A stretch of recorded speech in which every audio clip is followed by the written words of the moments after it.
ওরা ধরছে, এখন ওরে টাকা দিয়ে ছাড়াই নিতে হবে। তাকে ভাত খাওয়াবে আবার মারবে, তাকে খাওয়াবে আবার মারবে। তারা মানুষ না, তারা জানোয়ারের চাইতে জানোয়ার হিসেবে যদি পরিচয় দেওয়া হয় তাও জানোয়ারদের অপমান করা হবে।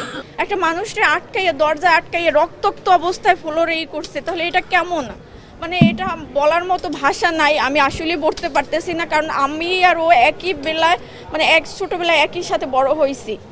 কারণ এইরকম পরিস্থিতি কেউ যেন না পড়ে। আর ওর আসলে অসহায়, এরকমের অসহায় জগতে কেউ নাই। কারণ একটা ফ্যামিলি মা থাকে, ভাই থাকে, বোন থাকে, ওর কেউই ছিল না। সেখানেও পরিচয় দেওয়ার পরেও এরকম মানুষটি পিটাইতে মাইরে ফেলায়। এটা তারা মানুষ না, তারা জানোয়ারের চাইতে জানোয়ার হিসেবে যদি পরিচয় দেওয়া হয় তাও জানোয়ারদের অপমান করা হবে। আমি আর কিছু বলতে চাই না। আমি এদের সর্বোচ্চ বিচার চাই।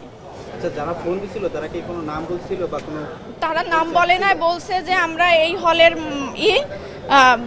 এইখানে এটা হলো ফজলুল হক হল। হ্যাঁ, টাকা ওরা ধরছে, এখন ওরে টাকা দিয়ে ছাড়াই নিতে হবে।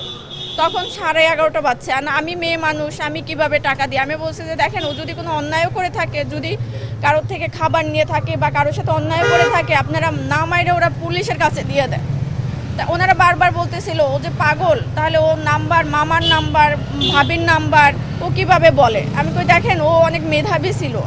ওর এই রকমের ফ্যামিলিতে এরকম বিধ্বস্ত হয়ে গেছে। ওর বাবা রোড অ্যাক্সিডেন্টে মারা গেছে। তার 4 বছর পরে আমার ফুপু ওর মা, সে ক্যান্সারে মারা গেছে। গত বছর ওর ভাই ছিল, ওর ভাইও লিভার ক্যান্সারে মারা গেছে 15 রোজায়। ও শুধুমাত্র ওই একটা ফ্যামিলির একটা লোক ছিল।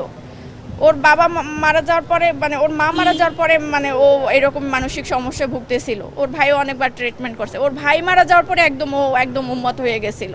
যখন ও কথাবার্তা বলতো, সে সুস্থ একটু থাকতো, তখন বোঝা যাইতো না যে ও মানসিক রোগী। আবার যখনই হয়তো তখন এইরকমের।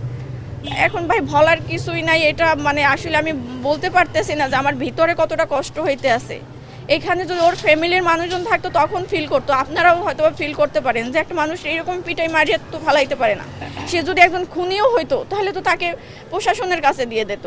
একটা মানসিক রোগীকে এইরকমের পিটাই মারিয়ে ফেলাবে, তাকে ভাত খাওয়াবে আবার মারবে, তাকে খাওয়াবে আবার মারবে, আবার পাশের মানুষজন এটাকে একটা জীবনকে এরকমের শেষ করবে কিভাবে? এরা কি কি বলবো বলেন? এখানে বলার কিছুই নাই।